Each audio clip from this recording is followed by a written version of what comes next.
আসছে রহমত, আসছে মাগফিরাত, আসছে নাজাতের মাস। শয়তান তার শয়তানি কার্যক্রম পরিচালনা করতে পারবে না পুরো একটা মাস। কুরআন মাজিদ নাজিল হয়েছে এই পবিত্র মাসে।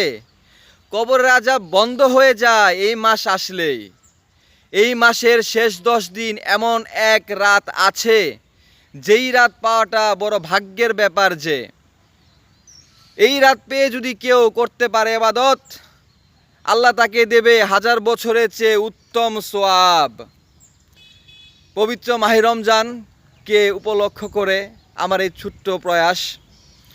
আমরা সবাই মুসলমান যারা আছি তারা অধীর আগ্রহে আছি এই পবিত্র রমজানের জন্য। আর বেশি দিন নেই। সবাইকে রমজান আসার আগেই রমজানের শুভেচ্ছা জানাই অগ্রিম। সবাই ভালো থাকবেন, সুস্থ থাকবেন, সুস্থ সবলভাবে রমজানের পুরো একটা মাস রোজা রাখার চেষ্টা করবেন। আসসালামু আলাইকুম।